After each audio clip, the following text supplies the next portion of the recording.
Epictetus's life is a source of inspiration.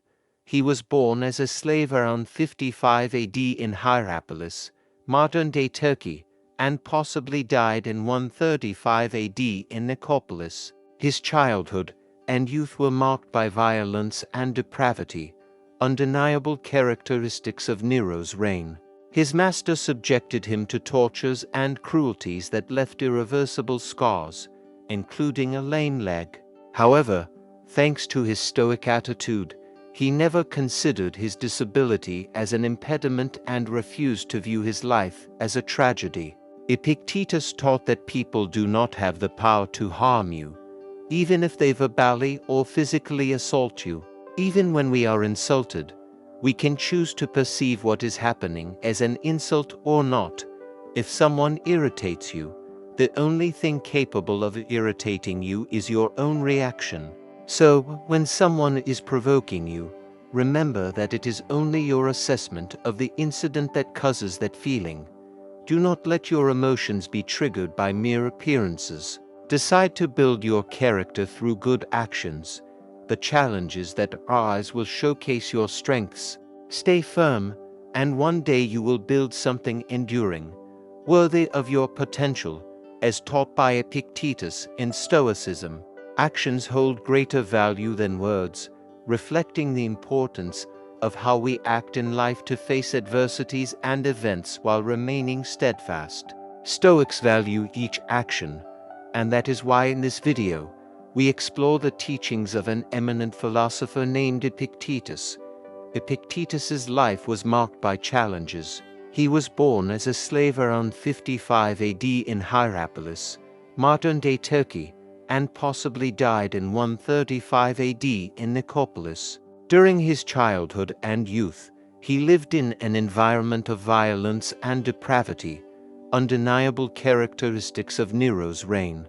His master subjected him to tortures and cruelty that left him with irreversible scars, including a lame leg, a burden he would carry throughout his life. Thanks to his Stoic attitude, he never considered his disability as an impediment and refused to view his life as a tragedy. For Epictetus, people do not have the power to hurt you, even if someone verbally or physically attacks you.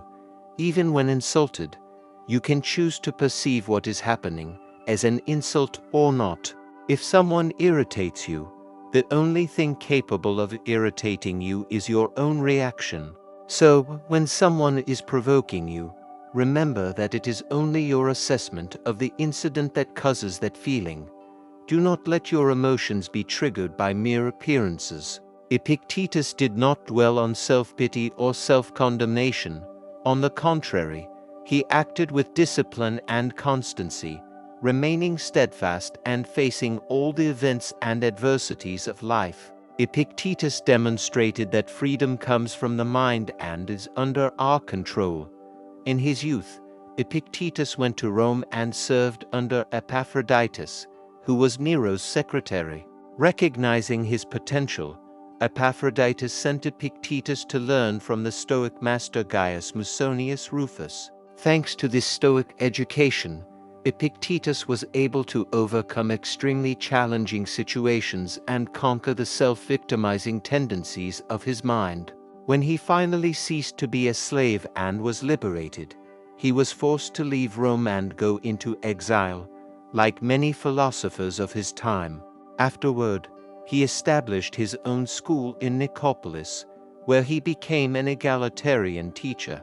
Epictetus believed that the primary goal of Stoic philosophy was to help people positively confront daily challenges and deal with the inevitable significant losses and disappointments in life. Therefore, he was the teacher of people from all social classes, including commoners, politicians, patricians, and even emperors. Epictetus's teachings inspired Marcus Aurelius, the future Roman emperor. One of Marcus Aurelius's tutors studied directly with Epictetus and handed the emperor the notes he had taken during the lessons. Upon reading these notes, Marcus Aurelius recognized Epictetus as a wise man and acknowledged the moral doctrine of Stoicism as something to be followed. Although Epictetus did not leave behind written works, his disciple Flavius Arrian rescued and synthesized the most important and necessary aspects of his words, editing his lessons into the Enchiridion and the diatribes. The Enchiridion is an ethical and practical guide with a single aim: to achieve true happiness, known as eudaimonia. This happiness is attained when we delve into the understanding of nature through the study of its laws, cultivate our reason to know ourselves deeply, and, above all, build a solid moral character, and live a life grounded in ethics. To achieve this goal, it is necessary to act virtuously and master our vices and impulses. Life should be treated as if it were a banquet. When something is offered to you, reach out your hand and take a moderate portion. Epictetus teaches us the importance of moderation and temperance. However, having temperance does not mean not feeling anything, denying, or trying to eliminate what we feel. It is the key to balanced and successful growth in our pursuits. Before undertaking any action, we need to self-assess rationally and impartially. Recognizing both our weaknesses and strengths helps us avoid neglecting our areas of vulnerability and not exaggerating the valuation of our strengths. First, tell yourself what kind of person you want to be, then do what you have to do. Define your principles as moral standards that serve as a compass to guide your steps and create order in your life. Be aware that violating these principles is a serious act that goes against your deepest values. This is essential to ensure that your principles play a significant role in your life and become a solid compass for your conduct. Happiness cannot be conditional. We should not long for what we do not have. Happiness resides in the present moment. We must choose between longing and happiness.